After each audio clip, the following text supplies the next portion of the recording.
In today's video, chicken dum biryani. Biryanis are legendary, they're delicious and they carry a legacy with them. I'm going to show you with simple instructions how you can nail a good biryani in your kitchen. Let's get started. A good biryani needs a good barista. Sliced onions, chilli, like this. And now carefully drop it into a medium hot oil and put the flame to lowest setting. When you're making fried onion, make sure that you fry them evenly on a medium to low flame, because you want to cook them evenly, you want to brown them, and you don't want to overcook them or burn the sugar in them. So the barista is ready. It has taken about 5 minutes on a low flame, and when it gets to this stage, take it out. Do not wait until it gets more darker, because there will be a carry forward cooking, which means it'll still keep cooking after it's taken out from the oil.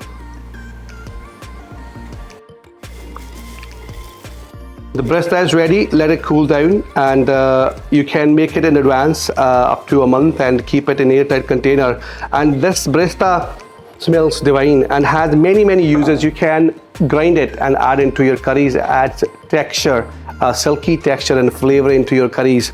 And you can also make a raita with this crispy onion with some crispy garlic. That's called biryani raita. And you can top up your biryanis and your palau. This barista will add another dimension of flavor into them. I'm cooking biryani with chicken and it's on the bone, and you can always use lamb, but make sure that you have them on the bone, because the boneless chicken doesn't taste as good and it tends to be rubbery sometimes in cooking biryanis. Now marinate the chicken with plain yogurt, ginger and garlic paste, fried onion, turmeric powder, red chili powder, roughly chopped green chilies, coriander stem, and some mint leaves. Add a little bit of salt, and most importantly, the oil you fried the onion in. This is the ingredient, this is the key ingredient. This will add an amazing flavor of onion into biryani. Mix it well. Now all the ingredients will play an important role in flavoring the biryani chicken. Now in a heavy bottom pan, add all the chicken with marinade. Now start cooking chicken on a medium flame. You want to make sure that you keep stirring it, because there's a yogurt in it. You don't want to split it. It won't split easily anyway because it's got all the spices mixed in them. So keep cooking chicken on a medium flame for about 5 to 6 minutes. One of the most important things in cooking biryani is the pot. It's really important, plays an important role. You want to make sure that you have the heavy bottom pan, the thickest pan you can ever find, with the lid. Now in a pot, add water and put on a flame. And into this add mace, few green cardamom and cloves, a few bay leaves and cinnamon stick. Add ghee. Now bring this water on a boil. Now these spices will add a flavor and aroma into rice, biryani rice, which is a really important characteristics of a biryani. Now in a bowl I have soaked up rice for about half an hour, and I've replaced the water twice. Now this is the starchy water that makes rice clumpy and sticky. You want to make sure that you wash your rice at least twice under the fresh running water to avoid that problem. And when the water comes on a boiling point, add rice.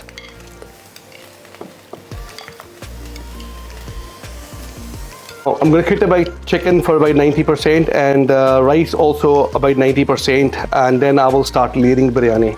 The chicken is cooking really well. You can see the oil has started to separate, and I will wait till the chicken meat starts leaving the bones. Now I'll cover the chicken and cook it about 5 to 7 minutes. And now when you open the pan, give it a stir and make sure nothing is sticking at the bottom of the pan. And at this stage I'm going to add a little bit of water and then cover it and cook it for another 5 minutes. The rice has come to a boil and they're ready. They still should have a bite in them, and you can look at them. You don't want a mushy rice, otherwise they will overcook. And at this stage I'm going to remove them from water. and put them in a bowl. Now look at this, the rice is not fully cooked and it's holding its texture, and when I press it, it's getting mashed up but not to the full extent. So that's what we want. It's about 80 to 90% cooked rice. I can smell all the whole spices and the ghee. It's very important that when you make a biryani that the rice are aromatic with all spices and the ghee. Now let's take a look at the chicken. And the chicken is cooking well. There is still a little bit of moisture and needs a little bit of more cooking time. So I'll cook it now openly without a lid to let the moisture evaporate. Now into a separate bowl, add hot water that you used for boiling the rice. And into this add a little bit of milk and a few saffron strands. And add a touch of ghee. Now give it a stir and let it infuse with the saffron. Now moisture has evaporated and the chicken has started to leave the bone, which means it's nearly ready. So the chicken is ready and the rice is ready, and I'm going to layer the chicken with the rice. And before I do that, I have elaichi and javitri powder. This is a green cardamom seeds and the mace. I have roasted them and made them into a powder. I'm going to add a little bit of this into biryani and give it a stir. This is going to add aroma and also the flavor in my biryani. And at this stage you could remove these whole spices. I'm going to keep half of them in and remove half of them. It's entirely up to you. And now layer it.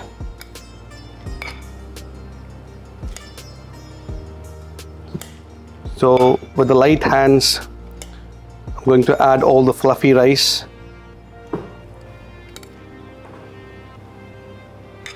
And top it up with a saffron mixture.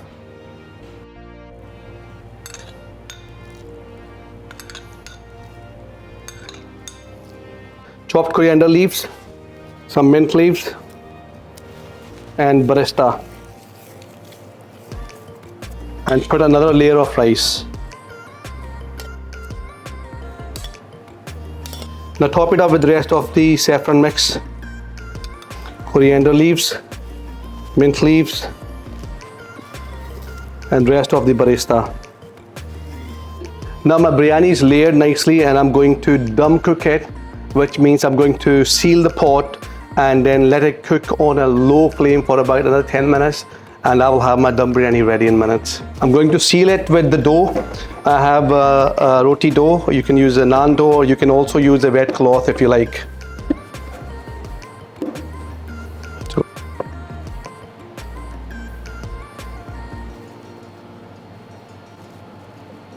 And seal the edges. And I put the lid on and press it tight. Now this is going to seal my pot for dum cooking.